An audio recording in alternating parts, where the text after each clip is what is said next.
Exciting times are ahead, and Finance Matters was here to give you all the details. In this season, you learned that Jamaica's future is digital, how to do business with the government, the strategies implemented to curb illicit activities while protecting our borders, access to government loans, investment, pension, and now you should have facilitated the census takers. In case you missed all this, don't worry, we have the recap for you. Hi, I'm Shakiel Rochester Shorter, and welcome to the season finale of Finance Matters. Remember to like, share, and subscribe to our YouTube channel. Follow the Ministry of Finance on Facebook, Instagram, Twitter, and LinkedIn to see previous episodes and highlights.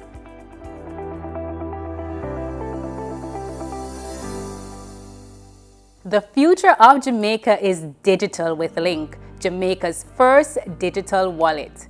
Link is secured with a biometric onboarding process, which means that the software uses either your face or fingerprint that is supported by a PIN.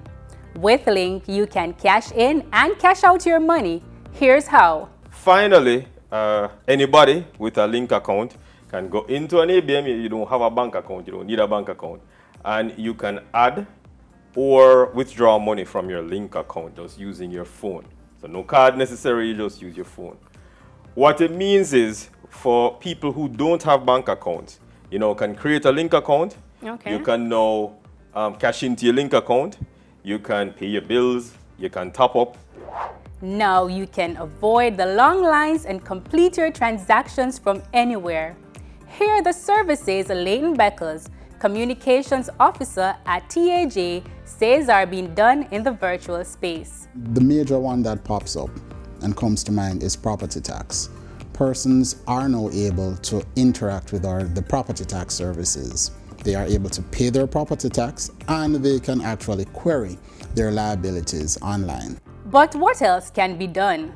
Added to that, we've added some more features that are value added, which allows persons to self-serve. Tell us about those features. And some of these features are persons are able to renew their driver's license online, which is pretty big. So you don't have to come into a tax office to make the payment, to renew your driver's license. And once you start that process, you go into the tax office with the documents. All the information is there on the website, and all the information on what you need to bring in. And once you do that, start the process, you bring those bits of documentation into the tax office. It actually fast tracks that driver's license process. More efficiency, and it just works better for the tax-paying public. Added to that, persons are able to pay their traffic ticket fines. So if you happen to be in the unfortunate situation where you've been fined and you need to pay a traffic ticket, you don't necessarily have to go into a tax office. I don't have a ticket right now, but I know people that this information will be useful too. And it's important. And soon, you will be able to register your motor vehicle and pay for your police record online. While we looked at ways you can spend money and have your legal documents, we also explored how you can make money.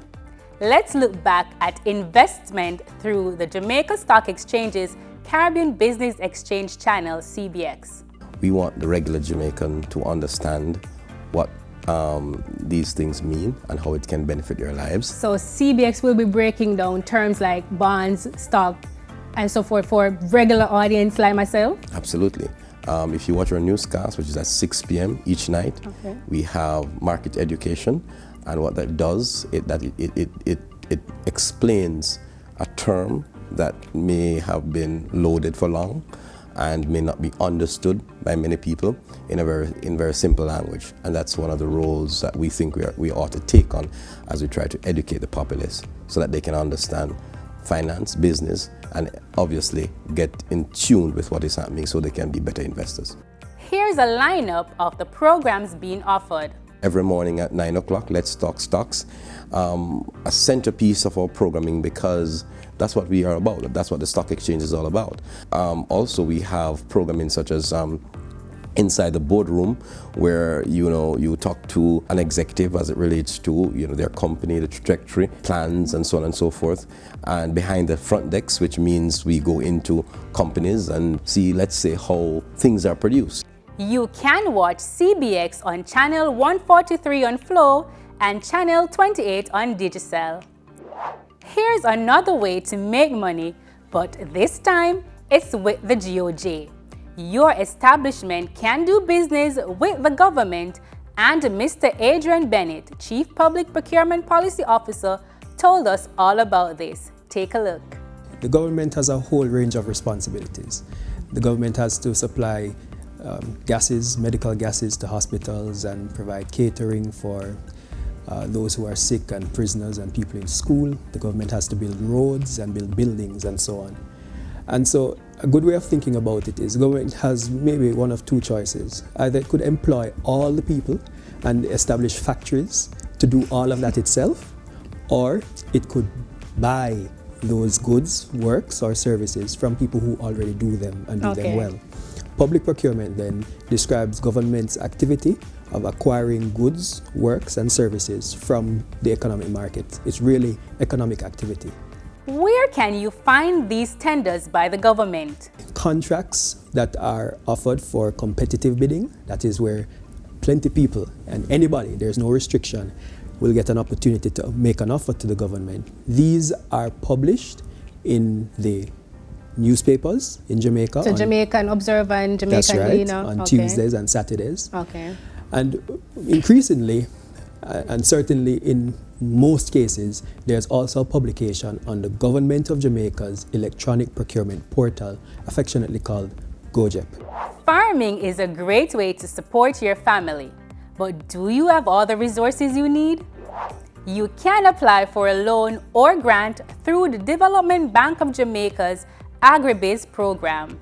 The DBJ's Agribase Program is a program which is developed to assist farmers as well as persons in the agri-based sector to recover, one, from COVID-19 and to assist them in building back better for the future. Under the program, persons in agriculture, and we're talking not just farmers now, we're talking persons like agro-processors or distributors of farming supplies, can apply for grants of up to $100,000, which can be used for business plans, financial statements, as well as product formulation, among other things. But how can you apply for a loan or grant? So the loans are applied for through our financial institutions, such as microfinance institutions or approved financial institutions. These are your commercial banks and your credit unions. The grants are applicable or applied for directly through the DBJ or through our partners.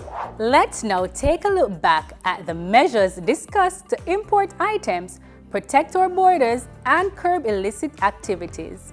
Jamaica Customs, in their wisdom, decided, for example, to introduce a flat rate that is applicable to barrels, because you would understand that the barrel trade is a big part of the importation trade for us here in Jamaica. And so if you are importing a barrel with, let's say, regular grocery items, a few items of clothing, and other small household and personal effects, then the general duty rate that is applied to that will be $6,500 plus an applicable customs processing administrative fee. So what should Jamaicans bear in mind when they're importing goods? Well, one of the things we want to say to Jamaicans, there's no need to fear customs, right? Because a lot of persons have fear of customs. There's a fear of paying taxes, there's a fear of the interaction. But your best friend when you're importing is information, right? So, for example, if you are going to be importing something, you want to find out beforehand, do I need a license? Do I need a permit, right? And if I need a license or a permit, one of the things you have to be sure is to get the license and permit before the item arrives in Jamaica.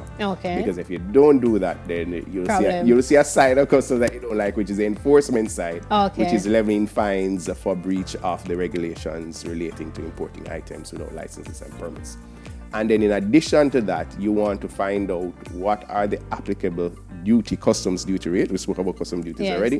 What are those rates? Go onto the website and find out if I'm shipping or importing clothing, what is the duty rate. But how is the Jamaica Customs Agency protecting our borders? one of the things that Jamaica Customs has done over the last few years is that we have established in partnership with the JCF marine bases around the island to help us in that maritime surveillance of our unofficial ports. Okay. But when it comes to the official ports, one of the things that we place a great emphasis on is the use of risk assessment. Okay. So we have systems in place at Jamaica Customs where we're gathering information through intelligence and through our automated system for customs data. And then we are running those information, and we're developing risk criteria, we're developing profile, and we're setting those profile in our system so that the persons who are importing, or the businesses, the majority of which are compliant, will get an easier way through the system, and we can focus on those who are not so compliant.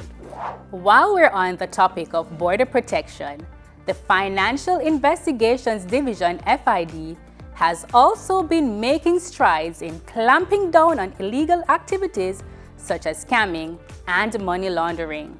FID doesn't tackle any financial crime, especially one as important and as international and far-reaching as lottery scamming, on our own.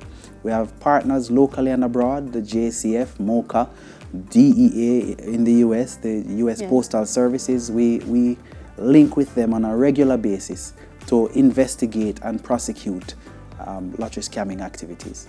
The FID is objective in its operation and is not partial to any organization in the public and private sector.